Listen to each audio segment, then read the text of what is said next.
Year of the Mecha has integrity in that this is not an April Fool's joke. Fuck your shitty holiday. We're too lazy to think of that shit. I mean, proud. Yeah. Kaboom is back. Hello. Yep. And, couple weeks back, we basically said goodbye to the Saturn.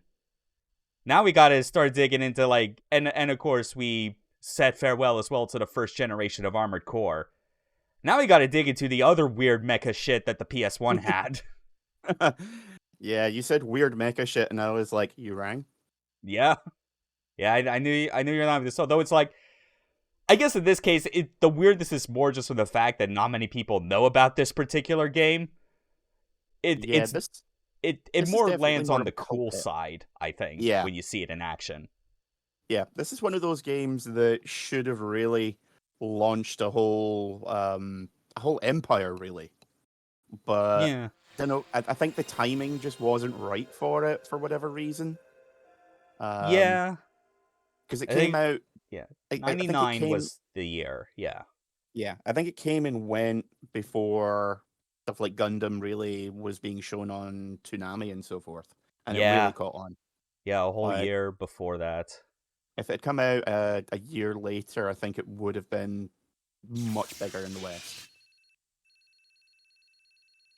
One of the things that, like, with this particular game, that definitely makes a strong first impression when you boot it up, is this magnificent opening cutscene. Oh yeah.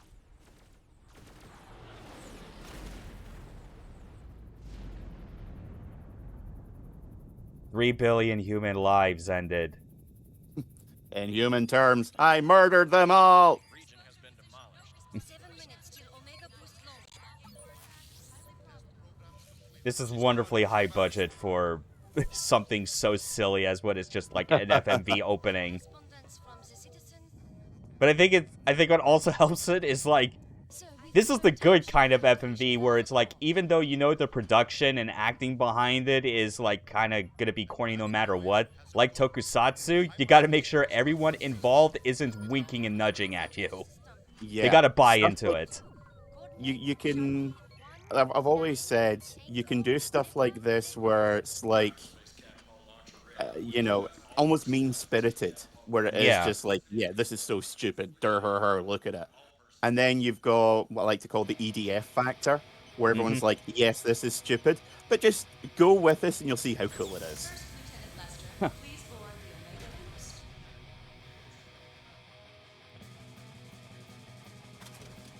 Wetware is online. C-scan background is nominal. Systems 367 and data Foxtrot jacked in. Okay, you're hot. Want a souvenir? Maryland's autograph. Got visual. Coming through. But I'm going in a year before her first picture. Then I'll take a Norma G. Launch standby. Roger that. I fucking love this. I'm just speechless. Hey man, did you pack extra socks? Yeah, and the family Christmas picture. And the thumbs up from the Omega Boost itself. This bad dog. The first time I saw this, I was like, someone has really been paying attention to G Savior, and I don't know if that's a good thing or not.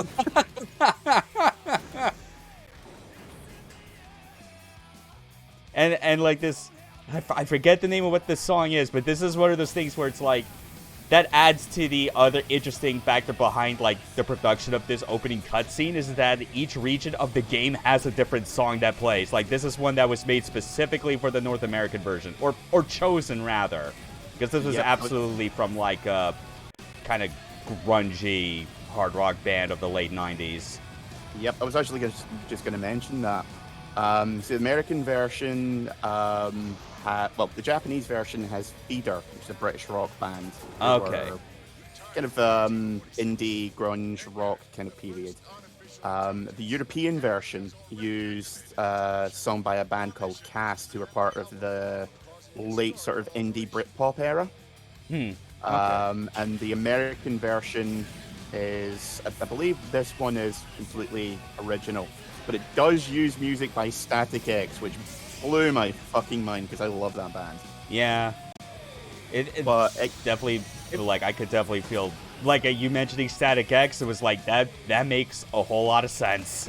I think they actually have it for the final boss theme, so I'm just going to be like, oh yeah, this is my shit. Yeah. But it's weird because the American and Japanese version, the songs that they used for that were very, well, as you can tell, they're very, like, heavy, very guitar driven. Whereas the European one, the song that they use, gives the impression that it's much more of an epic adventure. It's weird, the difference in feeling that it gives you. Yeah, that's a tonal change. Like, this is like, yeah, this is badass, gonna blow up the bad guys, and everything's gonna be so cool. And the European version is like, oh yeah, we're getting into the drift now. This is gonna be sweet.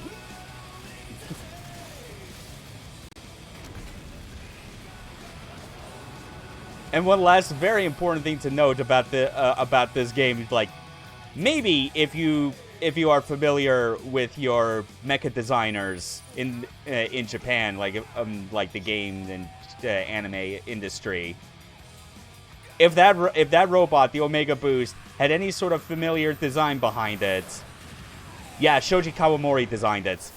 If you thought it reminded you of Macross, that was why. The gangly arms and the big ball head, kind of a bit of a giveaway. Yeah, it does look like a Batroid. Yep, that's Static X in the title screen. Mm-hmm. Oh, it's Segalation, I think it is. Alright. Well, Wisconsin Death Trip, their first album. Oh, neat. So yeah, brief look at like what the controls have to offer. You know, attack button, boost button. They don't really need to like fill all of the face buttons with unique functions. But you'll see more in action what scan refers to, as well as stop, and kind of how that factors into the core gameplay of this. Because it is... If you look at it in non-mecha terms, you could look at this game and be like, oh, it's like a 3D arcade shoot-em-up. It's like if someone made a Space Harrier, but was free roaming. Yeah, this is a weird game in that it kind of feels like a cross between Space Harrier and Panzer Dragoon at times. The Panzer Dragoon comparison, I think, is even more apt, because I want to say there was like a programmer or two from like Team Andromeda had actually left and gone to this game. Yeah, Which would definitely explain the lock-on lasers.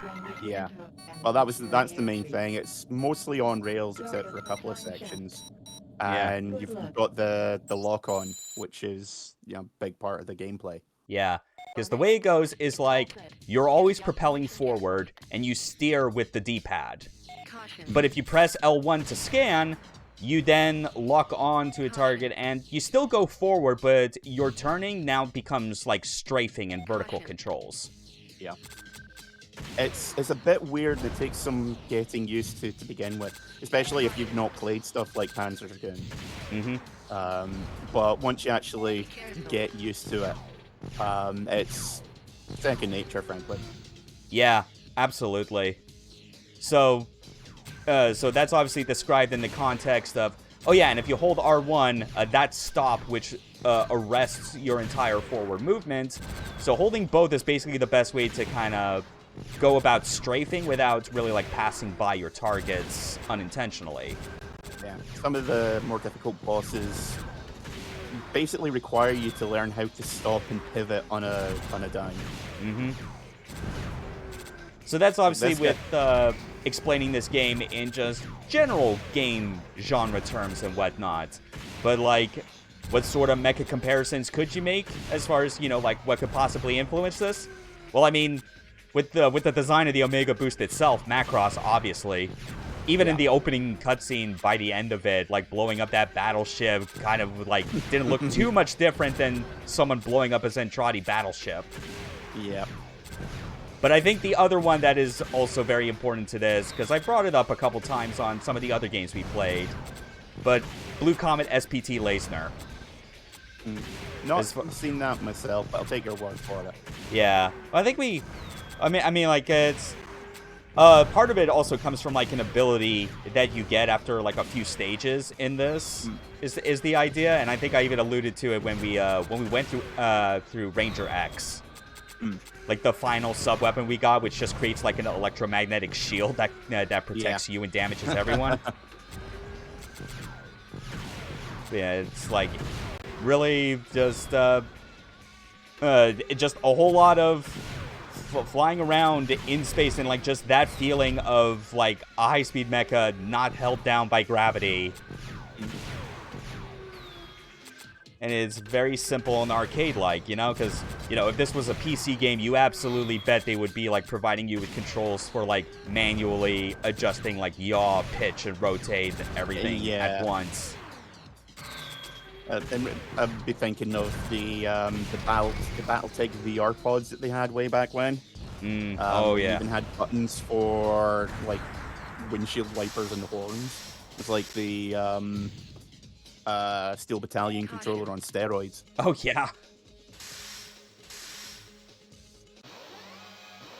Warning, undefined enemy. I accidentally let those particular enemies get away because I forgot that they spawn entirely. But yeah, at least with like how this is structured, you know. Yeah, like it has a ranking system, if I remember correctly, doesn't it? Yeah, like making sure that you shoot down every single enemy absolutely factors into it. Yeah. But like you're just able to do all this really cool shit very smoothly. Controls aren't complex, and as an extra bonus, this is one of the few non-2D or like fighting game focused games on the PlayStation that runs at 60 FPS. You can kind of see quickly how they were able to pull that off because there are very few polygonal models in what is essentially just a big skybox. Yeah. But it works. Again, it's looking at it now, it looks very quaint, but for the time, it's hard to overstate just how good this looked. Yeah. Absolutely. So I played it back in, I think probably about 99, 2000, and I was blown away. Now upgraded. Entering the next zone. Even like the ranking on this is also very similar to like Panzer Dragoon. Zwei specifically, because of how that game had the whole like dragon upgrading mechanic, and that like if you did well in all your parameters, you would like your dragon would evolve like at a faster rate than it would otherwise. Yeah, this game has a level up system. Yeah. Because why the fuck not? I mean, a word for Panzer Dragoon Zwei. That game is incredible.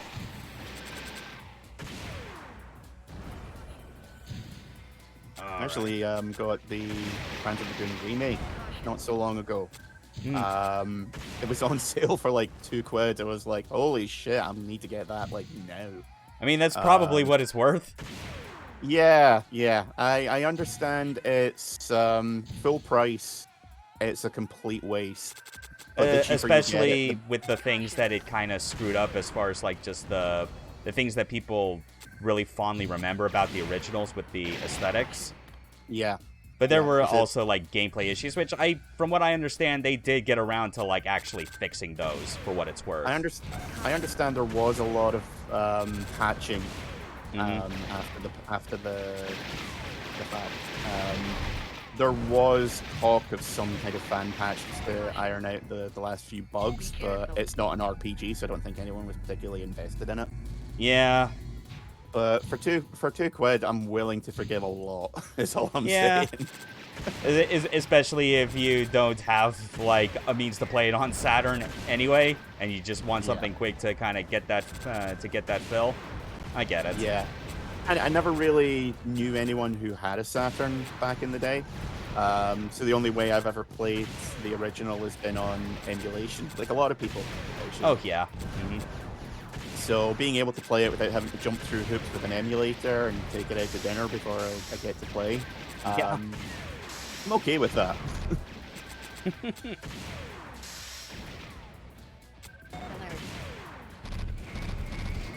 So the game has a lot of bits like this where you just have to dismantle big installations, and I love it.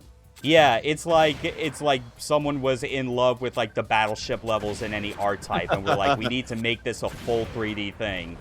As well they should be, because R-Type is fantastic. Yep, Delta especially. It's still holding up the frame rates, even with like that giant planetoid in the background. Yeah.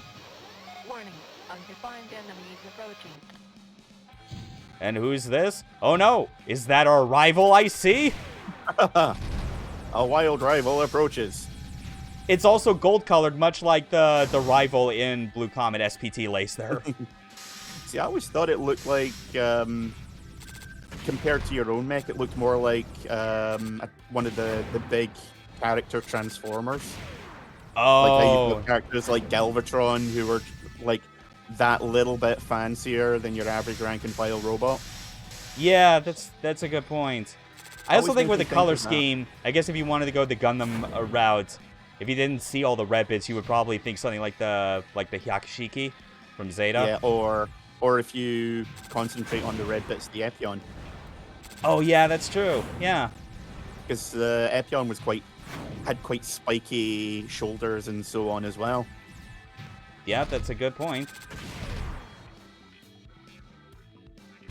I like when there's like a whole mishmash of references that you're like, well, it could be this or it could be this. Yeah. They're like a greatest hits of those things you like. You can also press R2 and you get the camera showing what's behind you. It's not that important, but it looks cool. Pretty useless, all things considered, but Yeah.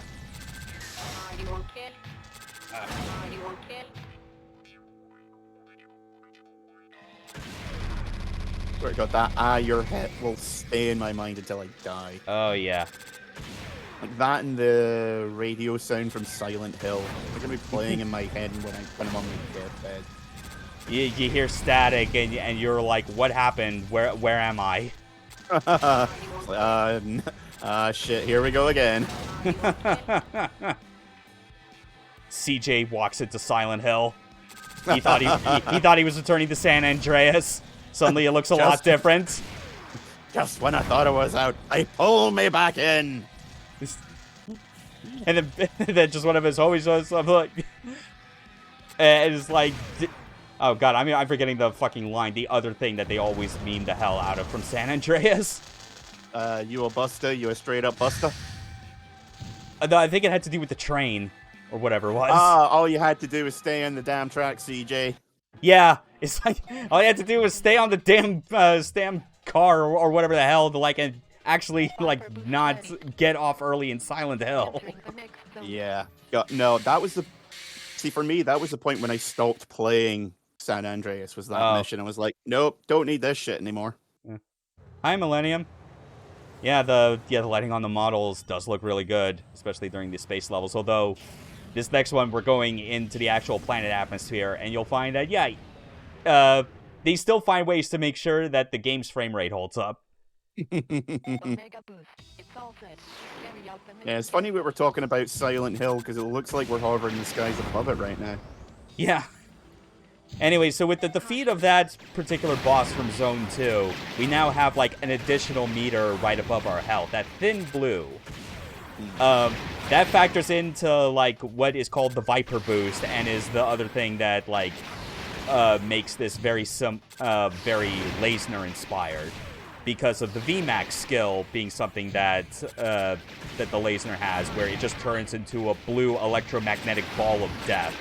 It doesn't even need to use guns anymore. It'll just run into anything it touches and kill it. Fist of the North mech. Yeah, pretty much. I should have gone with Mecha the North Star. I'm sorry. I'm letting swing down. Hokuto no Mech.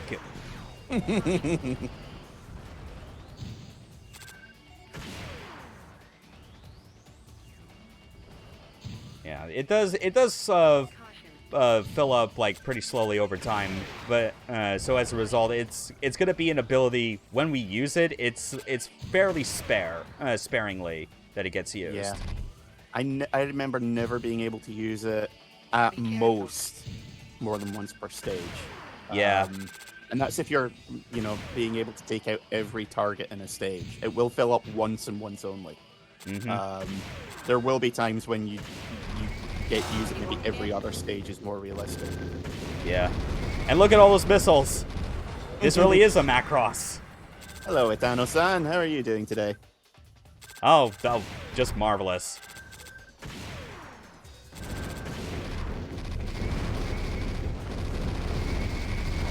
Lest we forget, we also have a machine gun, which does a real number on the first asteroids boss. Just Yeah. park yourself right in front of the weak point when it opens and mash the button.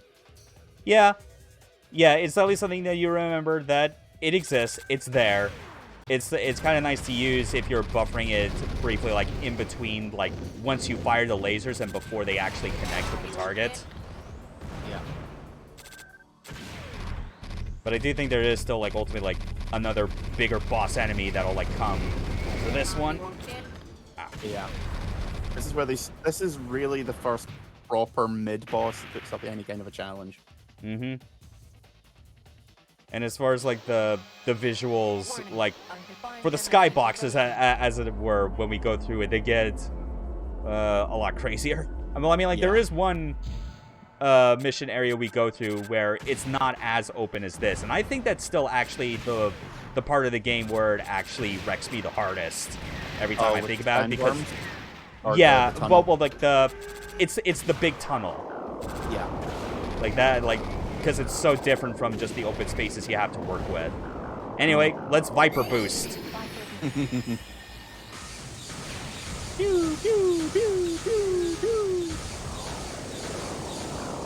And it basically goes for as long as like as what you have left in the meter. So obviously if you had it close to max or all the way maxed out, then you would just get the longest duration for it. But yeah, it feels fucking awesome to do that.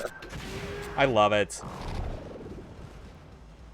And voila. Yeah, if you're not doing that, this boss is actually pretty cool because you start seeing the armor splintering off it as you fight. Mm-hmm. I think it also, if you spend too much time underneath it, it starts dropping bombs on you, doesn't it? Yeah, I think so too. Yeah, because it is like a big bomber type enemy, which is a cool detail. Boost level is now upgraded. Entering the next zone. Alright, level 4. This one's closer to the planet's surface, and the time of day is different, and there's just like so much rain. Yeah, and now we're still... actually in Silent Hill. Yeah, yeah. At least here, though, it's like, oh god, yeah, and I forgot it's these fucking enemies. Yeah, I hate the drop spiders, or whatever they are. This stage is probably my least favorite, because you will spend the majority of it facing the ground. Yeah, something like that. Especially when we get to the boss. Keep locked on that, you're just going to end up with your nose in the dirt the whole time. Yep. Even these enemies right now, like burrowing through the sand. But it's like, as far as just atmosphere, though, I do like that part of it for this level. Like the rain and the thunder. Especially if you've got a good pair of headphones. Because I remember playing this, a friend that I had at the time, he had his TV, he had like a little mini portable TV. Oh, but nice. he had it hooked up to a really awesome sound system. Oh, that's rad. So we're watching it on this 14-inch portable, but the sound quality is as if we're at the cinema. That's amazing. It was a weird disconnect, but it was so much fun playing Time Crisis. Be careful. Oh, that's awesome. Okay. And now here's the bigger spider. Be careful of the fucking energy tendril. Yep, he's got the tentacle force from R-Type Delta. Yep. This is 99 after all. Oh, yeah. And that's what happens when it grabs you. It's just straight up a tether. Yep, that's 20% of your health just gone. And this has no health refills during the mission. Yeah. I think it also only gives you a portion of your health back at the end of a stage as well, doesn't it? Yeah, and I think the amount you get back is ultimately dependent on like your rank, which makes sense. Yeah. Like this is very much like, I'm not kidding when I mentioned like the Panzer Dragoon similarities, even down to the fact that they had some programmers from Team Andromeda like kind of jump ship over to Polyphony Digital. Because yes, that's who made this game. The people make the fancy car sim. This was from what I understand, it was basically done as a cooling off exercise between Gran Turismo 2 and 3 on the PS2. Yeah. So they were basically like, okay, we've done our big, fancy, super intensive game. Can we do something that's just a little bit easier and a little bit more fun? Yeah. And, they were And then allowed they to ended make up this. making the best game they've ever done. The best game they've ever done out of what, 3 at that point? I still maintain that even after all the other half a dozen Gran Turismos they've done since. So out of the 2 different types of game. Yeah. Look, the way I say it, I say it's Polyphony Digital's best game, the same way I say Disaster Day of Crisis is Monolith Soft's best game. It's the Now, are only we one I including- like. Are we including Xenogears and Namco Cross Capcom and Project Cross Zone in that? Because if so, we're gonna have some words. I mean, I kind of have to, but that's largely because, like you cannot expect to defend the gameplay of those crossovers. Absolutely can. Fuck you. Love those games. I mean, look, all the character interactions and story bits are fun as hell, and I love them.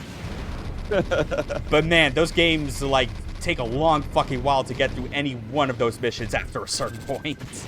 I mean, absolutely, but what I love about them is the same thing that I love about the Super Robot War series, is that the situations you keep finding yourself in a more and more dire situation. Yeah. So it gets to the point where it's like, you've got the enemy on the ropes. Oh no, they brought in 20 new troops. They've got you on the ropes. Oh no, you've brought in more friends, and it just goes back and forth like that. I know it is completely ridiculous, but I'm a sucker for it every single time. Yeah. Even then, I still feel like the actual Super Robot Wars games do a better job of not making that sort of bam presto reinforcement concept feel like such bullshit.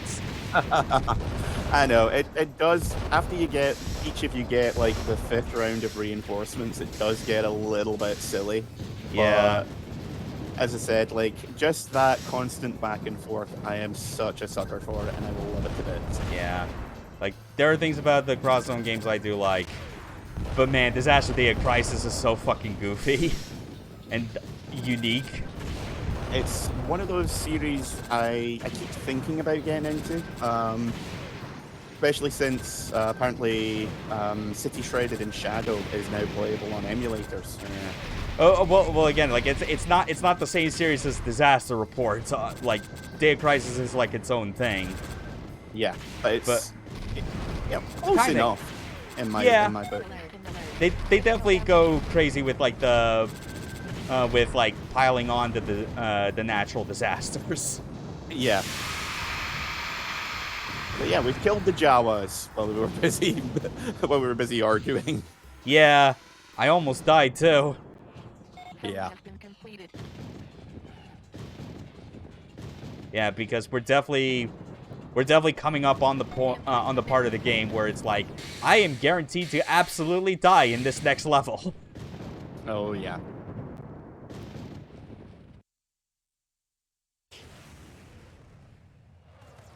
Because we got to go into the core of the planet, because apparently that's where the time warp is to take us back to 1945.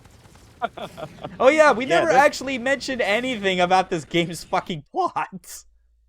Don't worry, neither did the game. Well, I mean, the opening F&B cutscene kind of alluded to it. It's basically a Terminator situation. Yeah. With a machine that somehow runs on old vacuum tubes like it's from the 1920s. It's fucking Skynet's great-grandpa. Yeah. Skynet as designed by the guys from Steins Gate.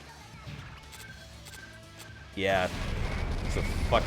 It's a fucking weird thing, and all you have to do is basically go back there, not even to destroy it, I think, but to install a specific chip that guarantees it won't go fucking crazy and kill the entire human race a century later. Yeah. And also, as you'll see, even though we're going back to 1940 something or other, yeah, that does not factor into the plot whatsoever. We're still in space. Yeah. We might as well have been going back to the year 65 billion BC. Yeah, somehow, yeah, we somehow end up at fucking the end of Radiant Silvergun. Yeah. And this is what I was talking about, where it's this level becomes a pain just because of the... You're never prepared for when the game is just going to completely require you to target enemies that are behind you or in front. Yeah, this enemy in particular caused me a lot of headaches, especially the tracking ball that chases you. Like, it's the sort of thing where I think the way it's designed is that it's supposed to get you to be like, no, you shouldn't be holding the scan button all the time, even though that has been pretty good up to this point. But you need, like, the manual turning in order to be able to get your view shifted around properly. Yeah. Plus, that little section there, really difficult the first few times you do it, but the first time you do it perfectly, you're just like, I am a god. Yeah. And now we've got the crab spider boss. Because every game like this needs a crab spider. Yeah, this is clearly like a 7-force form in one of the treasure games. Yep. The cool thing about it is that your main... Basically, with this, you need to hit the legs until you destabilize it enough, at which point you can go to the soft underbelly. But the way that... I don't know if it was a fluke or the physics bugged out, but one time I was able to just basically concentrate on one leg until it just did a complete 180 and was able to unload in the underside. Okay, yeah, I can see what you're talking about, yeah. Yeah, I don't know if it bugged out or what, but I just remember being like, oh shit, I need to remember this. I was never able to do it again. Oh, yeah. Somehow I'm still holding on with a magic pixel. Oh, never mind. Oh, okay, Nope, now it's a okay. magic pixel. Fuck.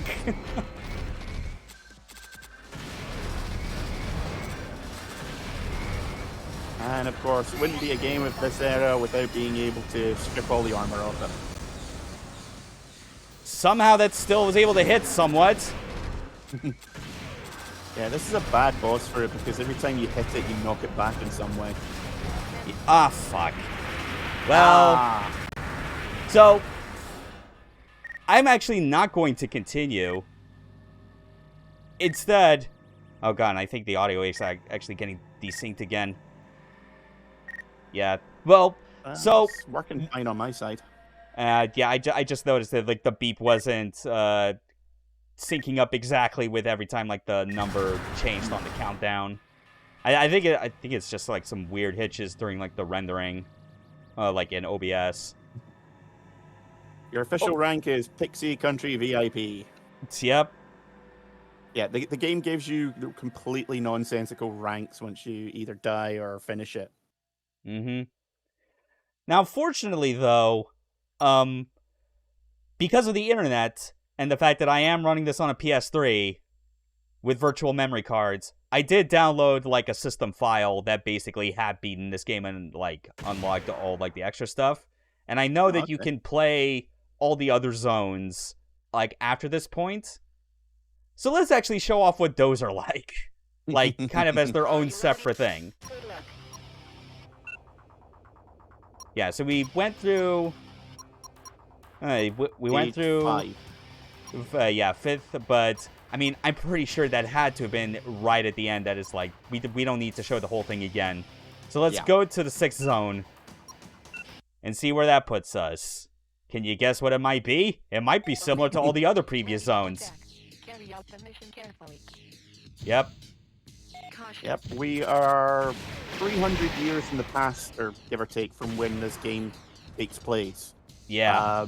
Roughly the Second World War. Not that you would be able to tell. Yeah, of course not. Music for this stage is so good, though.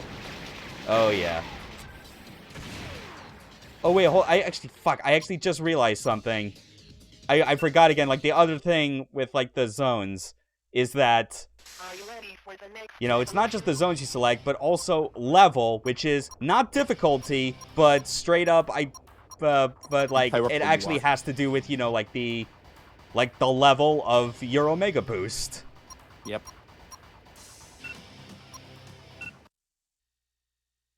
So let's go something Also- crazy, like, I don't know, 9, for instance. Also, on the loading screen, I don't know if you know, but when you see the orange sort of rectangles flying around, Yeah.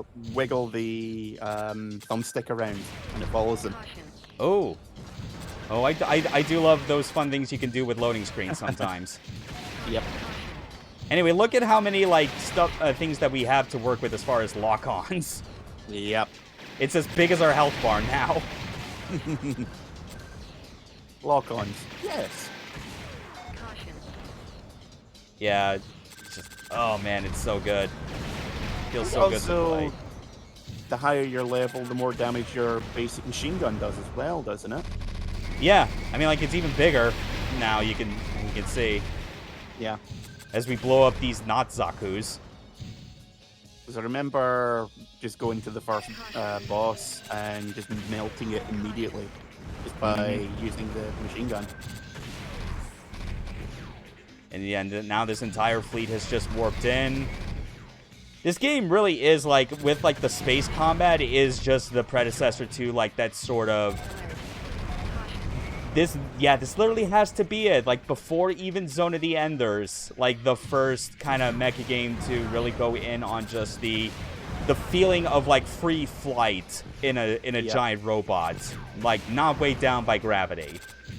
Yeah, I feel like this stage in particular, someone basically went, okay, what if we had the big capital ship fights from Legend of the Galactic Heroes, but you were a mech? Yeah.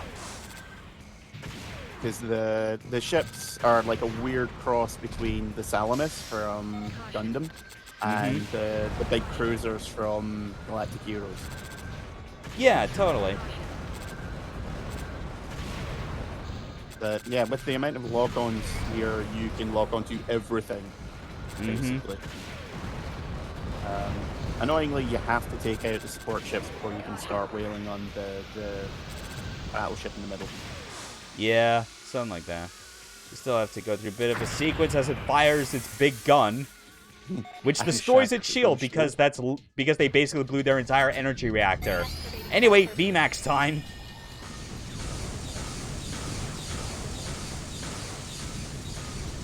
I just love the really cheesy metal collision sound. It's so good, yeah.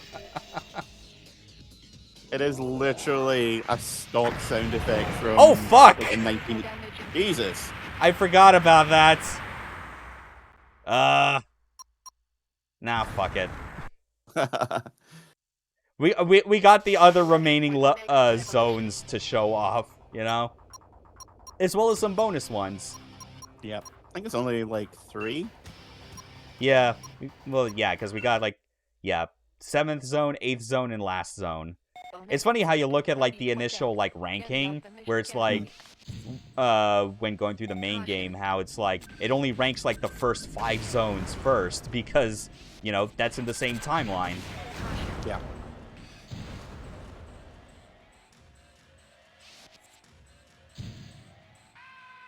Yeah, I was never sure if this was meant to be like the computer that we're after, if it basically made its own Death Star, or if this is meant to be Earth having been terraformed or something. Yeah, it's very bizarre, very unclear. The game is like, yes, we have a plot, but we're not going to tell you much about it. Just work it out yourself. Yeah, it's a... If there is a logical, in-depth plot to it, it probably exists in, like, a Japan-only guidebook.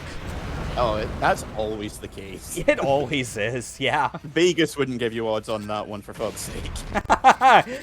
Yeah, it's like, buddy, that's not on the house, that's on you. We'll give you 1-to-1 odds. That's the best you're getting. Get out of here with that yeah. shit.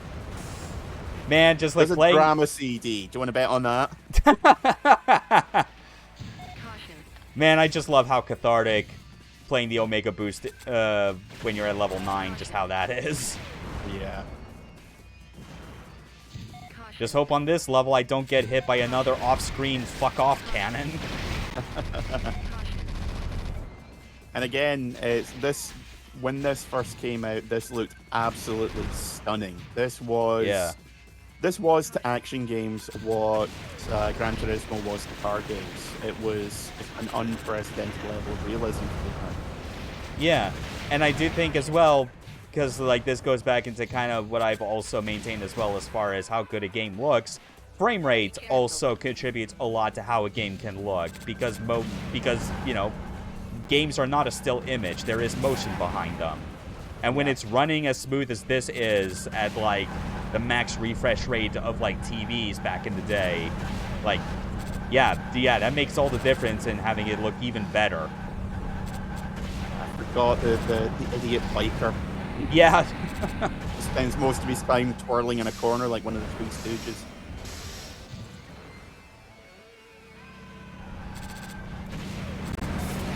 Activating Viper boost. Yeah, you're done. Yeah. At least when you kill a boss, like it does, like it doesn't keep the VMAX going if you decide to go that route. And of course, it wouldn't be a proper mech game without a twin boss encounter. He posing for dominance. I own you. Okay, No, let's have a Geraldo. My brother. Oh, how bad for you. Warning.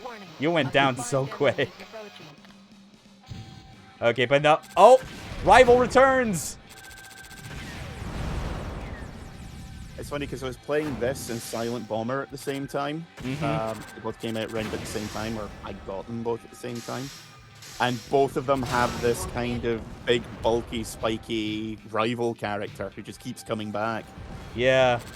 Like even Are you okay? Gundam Side Story The Blue Destiny kind of has a similar thing.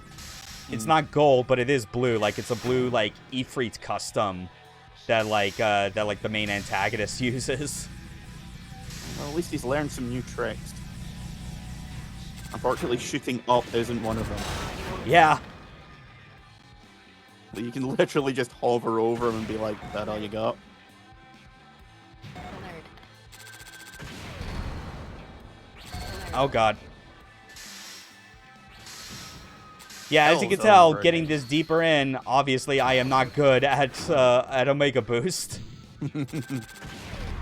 It's still fun all the fair- same. Damage increasing. To be fair, the later stages do get very difficult, especially the boss encounters. It basically turns into a treasure game where the stages are just there to wear you down. You just gotta really understand what you're controlling and what you're up against. Okay. Yep.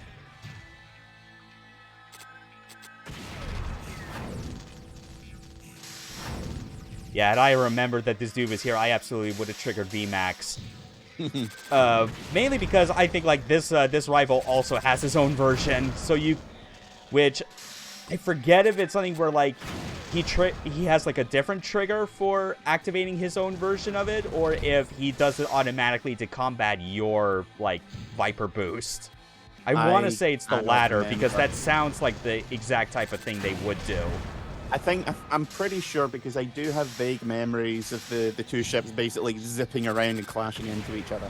Yeah, that makes sense. But again, I'm not sure if I'm making that up or not. 'Cause it's been so long since I played this. Oh, yeah. Still have a copy actually. Yeah. Unfortunately, I do not have a physical copy, despite my, despite the fact that, like, I made a big deal that I was playing my original discs for, like, the first 3 Armored Core games. Those are the only PS1 discs I own. Unsurprisingly, I have about 30 or 40 games. Sold off all my really rare ones years ago. Okay. So Symphony of the Night, Suikoden 1 and 2, Vandal Hearts, but all the ones which I still really care about, I still own. Okay, can I do this? Can I survive? Yes, I can!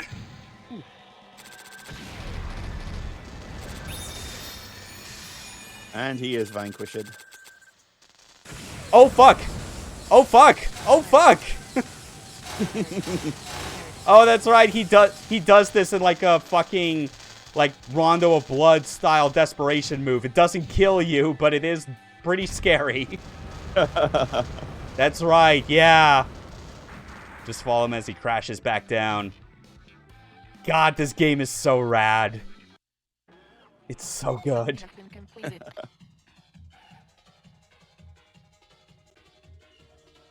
Yeah, no shit, I got a D rank for that. Health back. Maybe, what, 3 pixels? Yeah, just Oh, well, barely holding none. on there. Okay.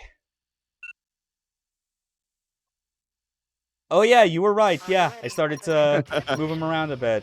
Okay, so One that of was those weird 7th. things I've always remembered. Yeah, that was 7th zone we did. Now we go on to 8th. Oh wait, I think I realized now actually what it is that's causing the audio desync. I guess this is a curse from having to play with a PS3. For some reason, just any time you're loading something that like has to fade to black, that causes like capture devices to freak out. I don't know. I'm gonna. Ready There we for go. attack. Carry out the mission carefully. Be careful. And straight into a boss. It's getting Big Zam. Yeah. Time alert. And it's like, just, God, everything about, like, how it looks in motion. Like, we keep talking about just how absolutely impressive this was for, like, a 1999 PS1 game. Oh yeah, the reviews for this at the time were really weird because people were like, "This is one of the most visually impressive games that's come out in a long time," which Polyphony Digital, not surprising. But they didn't know how to score it because a lot of the gaming press back in the time was obsessed with graphics. So like, this is easily the best looking action game we've had on the system in years. But there's nothing to it. Yeah. We don't know how to score this. It's like everyone had, like, moved so far past, like, actually, like, knowing how to enjoy arcade games. Yeah. Because that's ultimately what this is. Yeah. It was if you actually look at the scores back in the day, it was getting everything from 1s and 2s to 9s and 10s. The scores Really were huge variance. Unfortunately, I don't think I killed this dude fast enough. No. Whoops. Everyone was like, but it looks really good, so brain. Ah. Oh well. I'll give this Does one not more compute. try, and then we'll just go straight to the last zone. Yeah. I think at this stage it's just really this one guy, isn't it? I think so, yeah. Because, again, this is a very arcade game kind of thing to do, as far as this setup, where it's like, yeah, you get to the final boss, and even if you've been kind of laming it out and still, like, surviving by the skin of your teeth, this is one where it's like, it's the end of the game, and it's like, okay, you need to get off the machine now, here's some time pressure. Yeah, you can't just credit feed your way through this one. Yeah, like I played, like, ever since doing the stream for Oratorio Tangram weeks ago, I had still been continuing to play it and actually managed to get to the end of that arcade mode, like, on my own. And that's the final boss is also a similar thing where it is on a time limit. And if you fuck up, you don't even get to retry it. Yeah, I remember I used to play a lot of Street Fighter 3 in the arcade back in the day. And swear to God, everyone would just breeze their way through the game, and then they would get to Gil, and then it would be like, okay, I just quit now.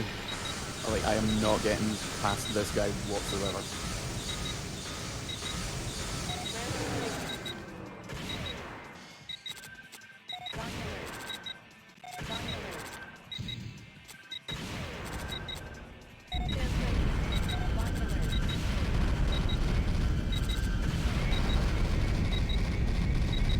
Yeah, this isn't gonna work. Commencing all systems. Yeah. Oh, well. Yeah. In fairness, I think I only ever finished the game once, and it was primarily because of that guy. Yeah. Oh, well.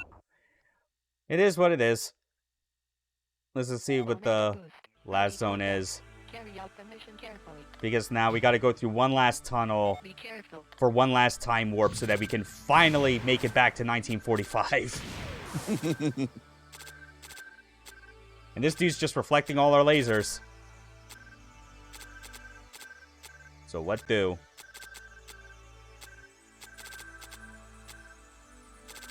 Well, enjoying the chill music seems like a good time.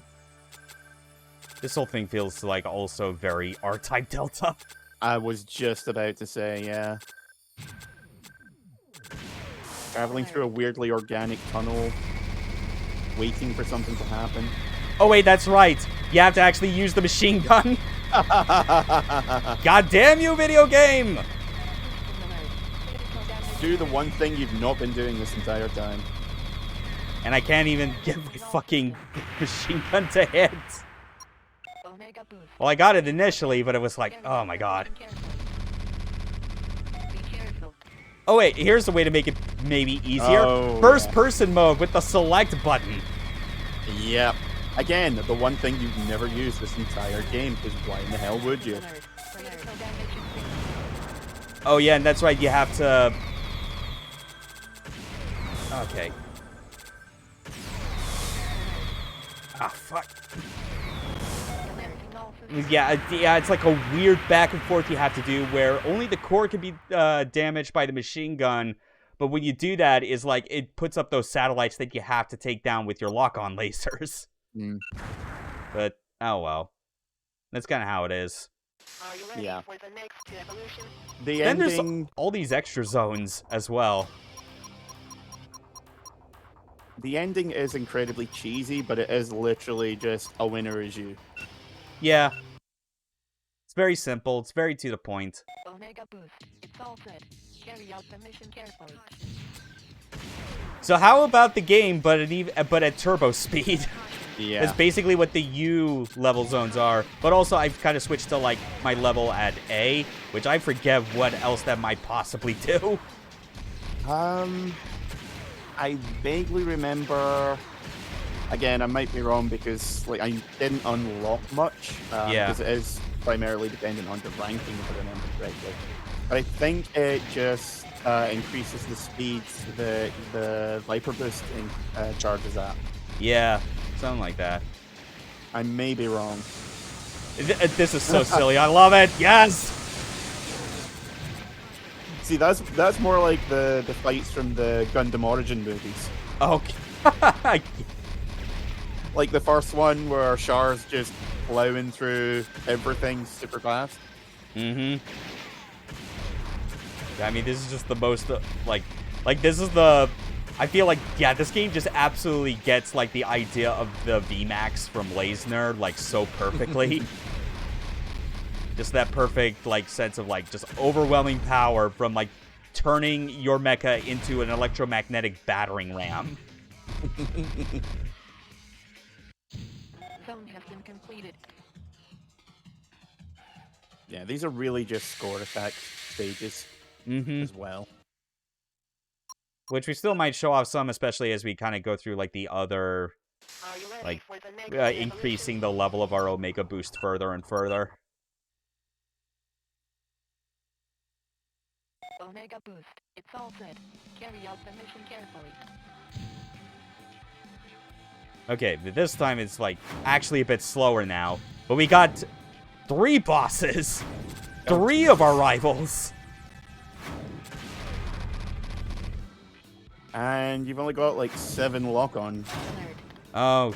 Oh, yeah. Oh, I think I see what the whole idea with this is, that it lowers your amount of lock-ons, but you have, like, the Viper boost, like, available. Viper boost. Because in the main game, you don't get it until after Zone 2. Also, you have infinite Viper boost now. Oh, shit. Oh, that's the gimmick. Hell yeah. Activating Viper boost. You know what I'm doing. The camera angles on this, the more I think about it, I feel it's kind of cursed to say, but this gives me, like, 3D Sonic vibes. 3D Sonic, but not terrible. Well, yeah. Like I would say you're not clipping through the stage every 20 seconds, but there's no stage to clip through. So it's Yeah, kinda the game random. isn't being held by twine and duct tape. A few strings of code and a few strings of fabric. Something like that, yeah. Wow, that was actually an easy S rank. Wonder why. I guess we'll never know.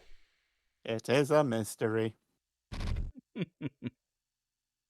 Okay, so it seems like the later ones are all gimmicks. I had a feeling that that was the case, yeah. Ready for So the A next is basically like super turbo mode. B is infinite Viper boost. Let's see what C has to offer. We're discovering this laser. stuff at the same rate that the audience will Carry be. out the mission carefully. Let's see. Oh wow, that dodge went super far. Jeez. It also took a lot of damage as well. Might be like increased. Might be a glass cannon thing. I don't know. Yeah. Activating Viper boost. No, your Viper boot's going down as normal. Yeah. It's still like the max amount of lock-ons, which that's fine. I'm just waiting for one where your regular machine gun one-shots everything. Yeah. And like, even with like the Panzer Dragoon comparisons, it's not too far off from like some of the funny gimmick bonuses, like modifiers or whatever that you could have in those games. Like if you ever unlocked Pandora's Box. And just like completely change the type of projectiles that your dragon will fire, as well as their specials. Yeah. Remember, Orca had some really weird things in it as well for that kind of thing. Yeah. Yeah, I that was still need also- to play all the way through Orta myself. Yeah, Orta's really difficult. I don't know whether it was just me or what, but I could never get the kills far into it, and never with a really high hit ratio. Yeah. Like, I mean, the it's thing a- that I was like coming to grips with was trying to properly internalize like what all are the best contexts for using your 3 different dragon forms. Yeah. Because at least with Zwei, it's like, I appreciated the simplicity of it's just a level up system. Your dragon just gets inherently better. Yeah, I think they borrowed that from Saga. Okay, yeah. Saga I also need to play all the way through. I mean, I have no Yeah. excuse not to, since, you know, I have a Saturn with an ODE. Yeah. It's like, yeah, that's definitely on the bucket list for streams in the future. Just, like, streaming the Panzer Dragoon series. Like, that just makes too much sense not to. Like, Oh, yeah. to not do it. Orta in particular actually still really holds up Zone has visually. been completed. Oh, yeah, definitely. Like, the brief time I ran it. Wow, somehow I actually did get 100% destroy ratio. That's Yeah, not I think bad. That was just really just like a dogfight stage. Yeah. But even then with like even with like zone U1, like the enemies would just straight up leave the environment. So I guess they stuck around for this one. Yeah, I imagine doing that one on hyperspeed. Just no. Yeah. All right. U4, level D. Omega boost. It's all set. Is there going to be another weird gimmick to this? Oh shit. Caution. Hello? What the Oh. fuck? Fuck me. Oh, hell yes. Zone has That wasn't quite what I was. It's a one-hit kill. Oh my god. Okay, go back to the previous stage with that ship. Okay, I'm doing that right now. I'm going back to the U3 zone. Massacre. Oh, yes. Oh, fuck, that was amazing. That was ready unexpected. for the next evolution. All right. This is going to be ridiculous. Omega boost. I was initially worried because I was like, huh, no lock-ons, no Viper boost. What now? It was the scream. I was like, what the hell's going on here? Yeah, I was greatly confused with that as well. Man, Oh fuck my the God, Itano it's full of Circus. We're just the Idion now. We're just firing, like, projectiles and lasers from all orifices. That was like 9/11 times a billion. Yeah, that's our sense of humor, all right.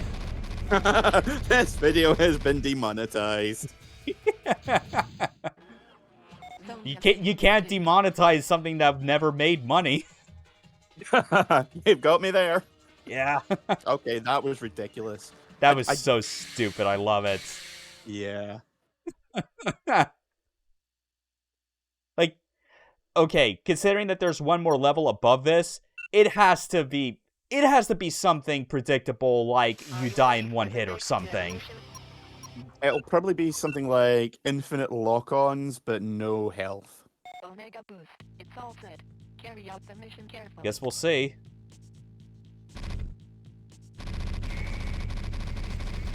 Okay, this is a weird navigation. Okay. Yep, you're right. Fuck.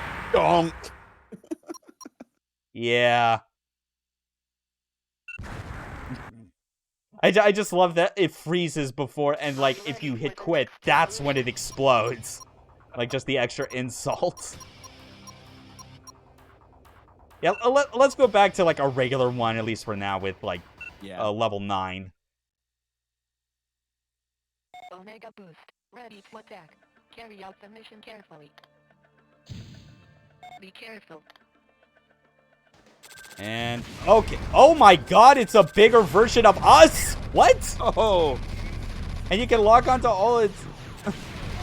Oh wait, no, it's not exactly us. It's just really big. It has like a fuck ton of projectiles that also count as lock-on targets.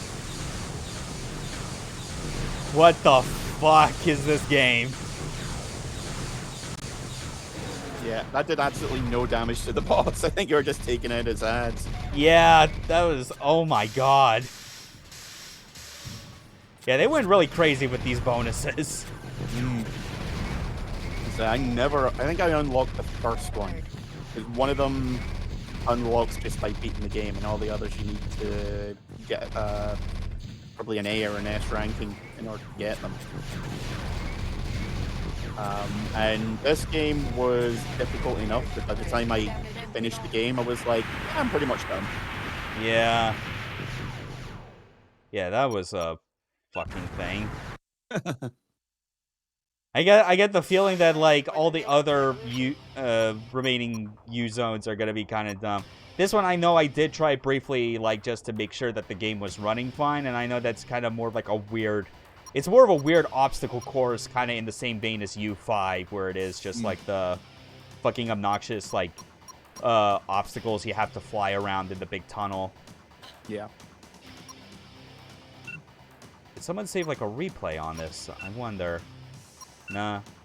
Whoa. Yeah, I don't have anything in slot 2. Sorry. Demonstration. Oh, yeah, there are, like, demo... like replays. If I remember, you can alter the camera and make it look really cinematic as well. Yeah, something like that. It was one of those things that was really cool, but you fooled around with it maybe twice and that was it. Yeah. You show it off to a friend. It's still appreciated whenever that it's in there, you know? Yeah. Like Gun Griffin 2 had like a pretty solid like replay camera setting. But yeah, it's just like it's like one of our Japanese animes. Really nice, but ultimately inessential. Yeah.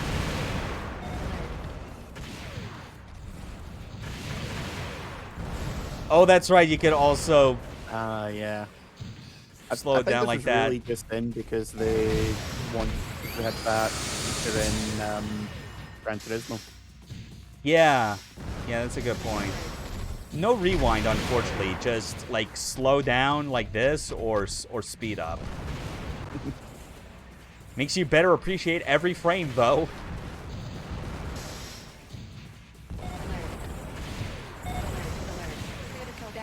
Yeah, just... Man, do I fucking wish that there could have been, like, another game like this. Yeah. As I said, if this had come out a year or two later, I get the feeling it would have probably kick-started a proper franchise. Because this on the PS2 or the PS3 even would have been amazing. Oh, yeah. It's this kind of simple, arcadey, you know, no frills, but the graphics are outstanding kind of shooter. This would have been Omega fantastic. Boost, ready to attack. Mm-hmm. Carry out the mission carefully. And then the replay repeats itself because of course it does. Don't get upside.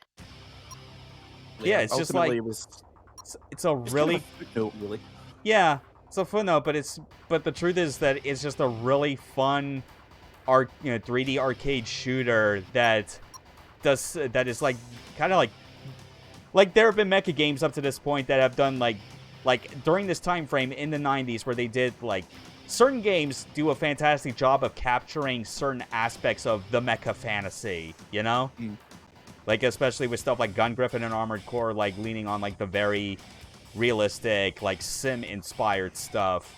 Virtualon kind of being like the real granddaddy of 3D mecha as far as just showing the importance of like dash-based gameplay and how that ties into projectiles and dodging.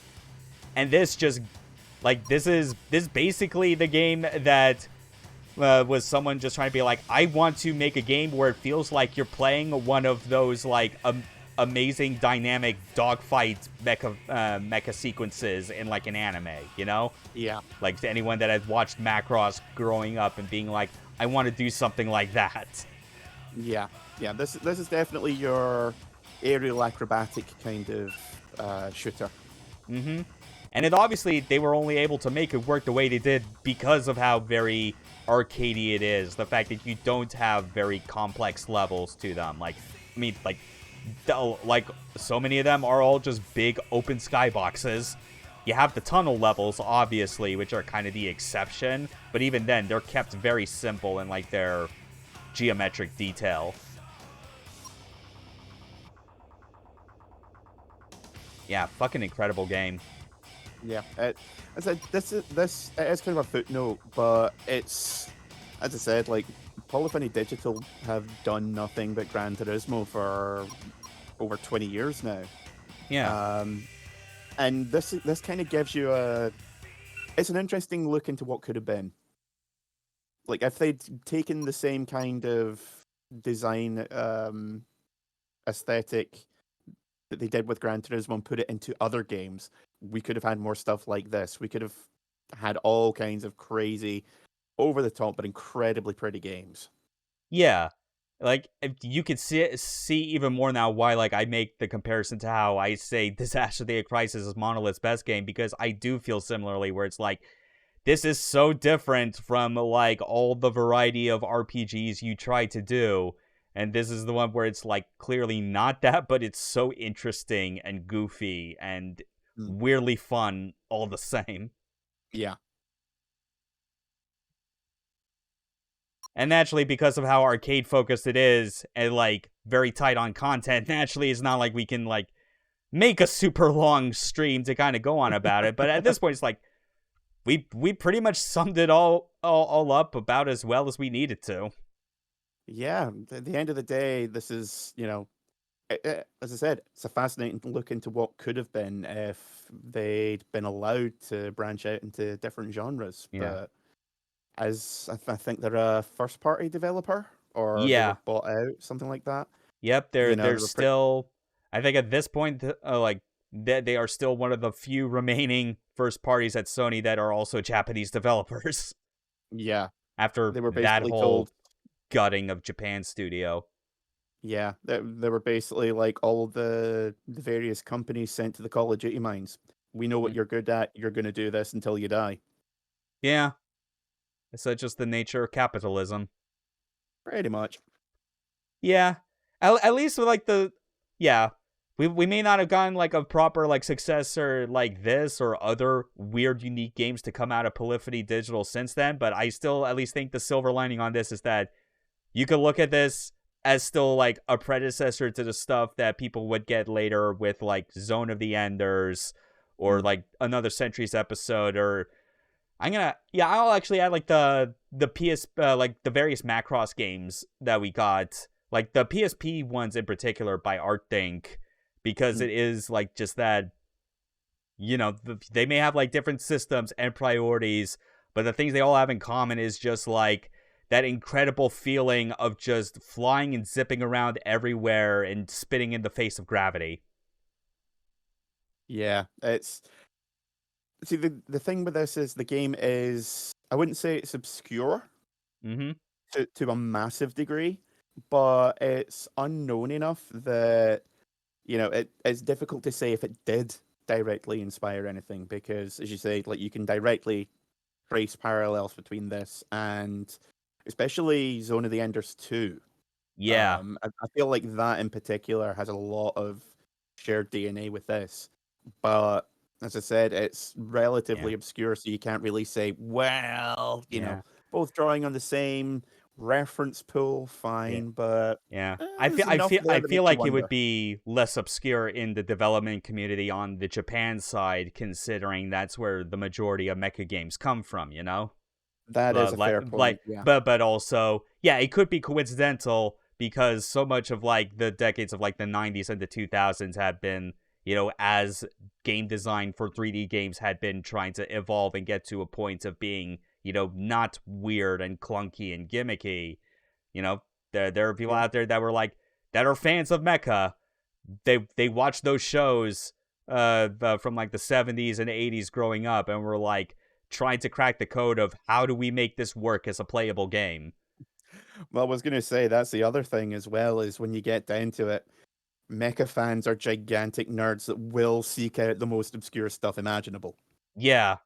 So, on the other hand, yeah, it's entirely possible someone did go, "Hey, remember this really cool game from like 3 years ago?" Yeah, but by the same token, they probably were also still thinking more of, hey, remember this cool anime we watched back in the 80s? That too. Yeah. Yeah, like, and even with me constantly name dropping Layzner, even Zone of the Enders has quite a bit of that influence going in it as well. Mm. Like, in like, just some of like the weapons and like the high speed nature of it. Even the main character in Zone of the Enders 2, in like the Japanese dub, is this voiced by has the same voice actor as the main character in Layzner, which I feel had to have some amount of deliberateness to that. And yeah, that's a difficult one to be like, well, on the one hand, yes, it's someone that worked in that kind of genre in the past. On the other hand, like I Everyone's said, kind of close knit. Everyone knows who Sho Hayami is. That like you could get him in anything, and just be yeah. like, and being like, oh yeah, he was Maximilian Genius, the Yeah, original it's space fucker.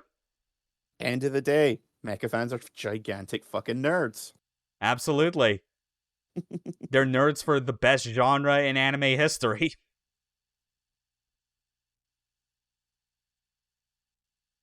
And that's Omega Boost.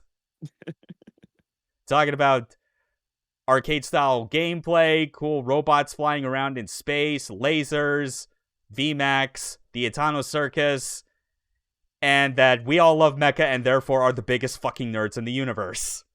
Yeah, I feel like this is sort of the culmination of the first part of everything leading up to this point in mecha gaming. Yeah. Yeah, because with the emphasis that it put on like at the time untapped field of like mecha design. Now that like they've cracked that part of it, you start to see all the games kind of going into the 2000s just like starting to mix and match the things to like really capture that anime spirit. Although like Yeah. as far as although it's funny thinking of like of all like the kind of mecha games from like this decade that like kind of pioneered certain things, we're still a couple weeks away from the game that actually pioneered its own even more niche subgenre of mecha gaming. Like the thing that would eventually lead to the house that EDF built. Super Robot War 64? No, I was referring to no, I was referring to like the weird remote control genre of like mecha that Robotic Alchemic Drive. yeah, and even before that, remote control Dandy. Yeah. Another PlayStation 1 weird mecha game, which I mean we were talking about like wondering about like the level of obscurity that Omega Boost has. Fucking remote control Dandy is like several times more levels of obscure than this. At least Omega Yeah. Boost came out in other countries. Yeah, I like we never got Alchemic Drive over here in Europe for Yeah. whatever reason. I assume because let's be honest, it's a bit of a niche game. Yeah. Um, but even then, whenever I've mentioned it to people, they've been like, "Holy shit, that is a deep cut." And Yeah. And like like, everyone Remote Control remembers the Bandy first is time the controls are described to them, and I am like, you're joking, right? this isn't how you play the game. This is the ramblings of a madman. Yeah. And then we're so many decades removed that we have people talk about like their time playing games like QWOP, and it's like, yeah, that's not so weird and made up now, is it, huh? Yeah, check out the OG, motherfucker. Yeah. To be fair, even the OG's probably better to play than QWOP. It at least feels like a game that you're still able to learn and beat with Well, yeah, consistency. one is a game, the other is a meme. Yeah. Yeah, that is ultimately the difference. And people may have tried to meme Robot Alchemic Drive, but then you actually get into it, it's like, oh no, I could actually do some cool shit with this. Yeah, once you actually start learning what you can do, I haven't spent much time with it to be fair. Mm-hmm. It's one of those games where you need to spend time with it, otherwise you're just looking at it as a weird uh just like a weird toy box almost. Yeah. But yeah, I think the first time I played it, I was trying for an hour to grapple with the controls, Mm-hmm. and the guy he'd brought over a modded PlayStation 2. And he was like, no, just keep going with it. It will click. And I'm like, Yeah. I've been playing this fucking thing for like 3 hours. What the hell? The only thing clicking is the joints of my fingers. I might have arthritis because of this. From all the alternating shoulder buttons just to walk forward. Yeah. I'm like, if I have to have my arms amputated, I'm coming after you with a knife in my teeth. Get them amputated and replace them with rocket punches. Get them amputated and replaced with his arms. Mm. But what if it's an idle hand situation? Break out the knitting, I suppose. Well, I guess if that's the worst thing to happen. It worked in the movie. Yeah, that's true. Just gotta keep him busy with something else that just isn't possibly the least bit dangerous. Yeah. Or maybe get the robot devil involved.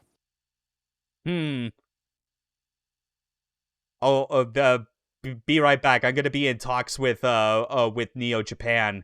See what they're got going with this Dark Gundam project. The literal robot Satan, straight up.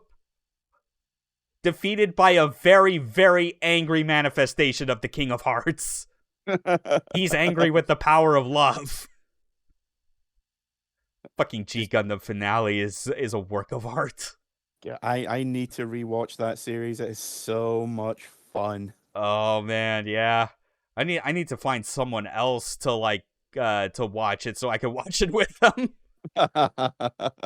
Just simultaneously such a stupid and wonderful show. With It is the best genuine Gundam series. story and characters at the same time.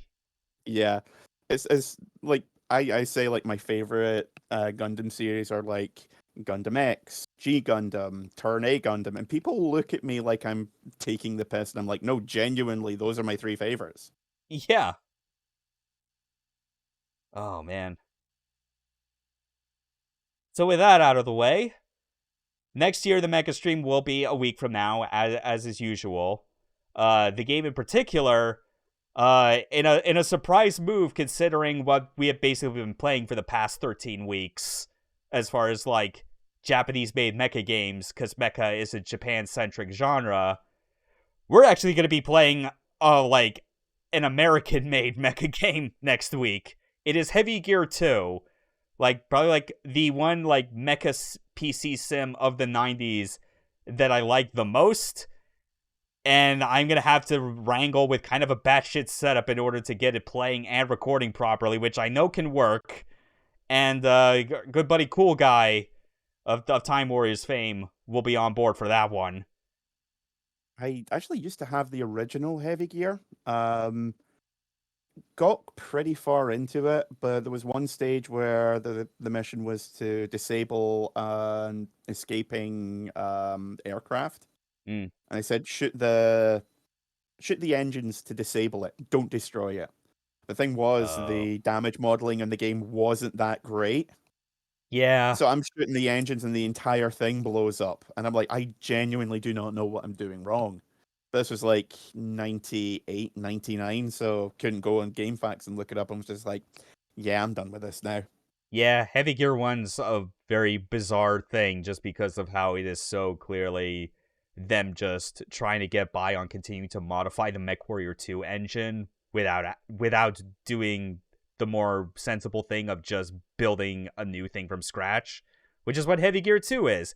And as far as like my very dramatic and definitive claims about certain games that I used to summarize them, Heavy Gear 2 is like the ultimate Western simulation of what it's like to be an armored trooper Votoms. And it wasn't even made by a Japanese dev where they actually know what the hell Votoms is. Like, I'm genuinely convinced, even if the tabletop game creators knew, because, like, Heavy Gear is a tabletop game and its influence is explicitly stated to have been from Votoms, I somehow doubt that aspect was, like, anything that, like, informed the design decisions on the people at Activision when they were making it. They were just like, these are the tabletop rules. Let's just try and make these as, like, an actual mech simulation.